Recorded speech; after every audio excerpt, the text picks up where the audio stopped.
Harry Styles is a man of many talents. He can sing, he can dance, and he can act, as proven during his recent Saturday Night Live stint. But one thing he wasn't capable of doing was remembering the name of the fifth band member of One Direction. Oof. What's up, y'all, and happy Monday. It's Emil Ennis Jr. back here on Clevver News, and you probably noticed that your social media feeds are bombarded with Harry Styles spam from over the weekend. Good news for us all, I am here to feed your minds and cure your Monday blues with even more. So our fave Brit stopped by the set of Saturday Night Live to show off his singing, acting, and first-time hosting chops. Naturally, he crushed it, but in doing so, very boldly shaded his former One Direction castmate Zayn Malik during his monologue. Like, for real, we know subtle shade when we hear it, and this was just not that. Take a look. I love those guys. They're my brothers. Niall, Liam, Louis. Ringo.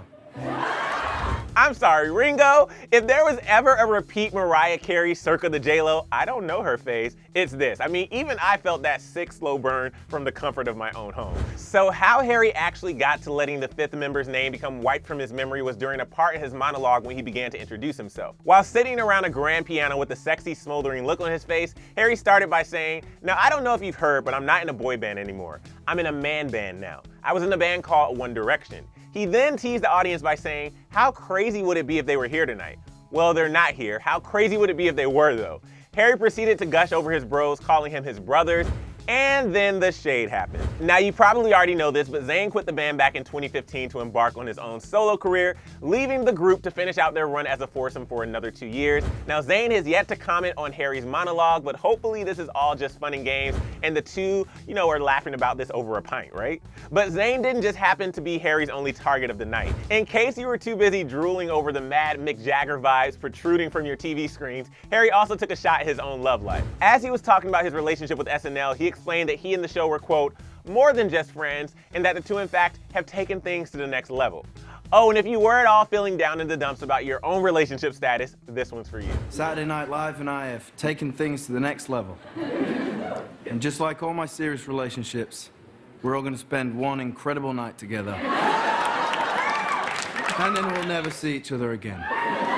I am living for this, you guys, but another hilarious zinger from Harry's monologue was his shout out to One Direction creator Simon Cowell. It wasn't necessarily shade, but what better time than the month of giving thanks to literally give thanks to Simon. He said, quote, "I'm just so grateful Simon Cowell grew us in those test tubes." And I think I speak for a large part of the population of the entire world when I say that so are we, Harry. So are we. But going back to the whole Ringo, Zayn conundrum, regarding whether or not the boys still keep in touch with Zayn, it was just this month that Liam Payne revealed to GQ that the guys have rarely heard from him in the time since he left the band. On that note, things seem to have ended on a pretty sour note according to Liam. Liam said, quote, "He didn't even say goodbye if I'm being honest. It was a really sordid scenario from our side, certainly. A bit strange. It's difficult." But Liam ultimately ended up empathizing with Zayn, sharing that he understood what he was going through leading up to his decision to walk away from 1D. He said, "For Zayn, he loves music and he's an amazing talent. He genuinely was the best singer in One Direction, hand on heart, out of all of us.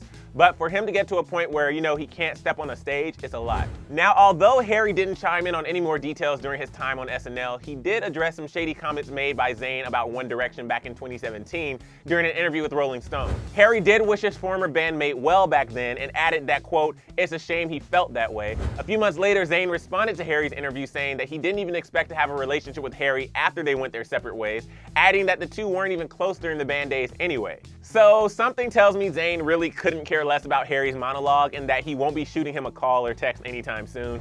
But I do want to leave this on a positive note and share that Harry's episode of SNL quickly became one of the season's best episodes. But guys, I really want to know what you think. I want to hear all your thoughts on Harry's monologue. Did you guys love Harry's hosting gig? And did you think his shade was unwarranted or just a harmless jab? Get to talking down here in the comment section below. And after that, click right over here for another brand new video. And before you go, don't forget to hit that subscribe button and click that bell so you never miss a single update. Thanks for tuning in, guys. I'm your host, Emil Ennis Jr., and I'll see you next time because you subscribe.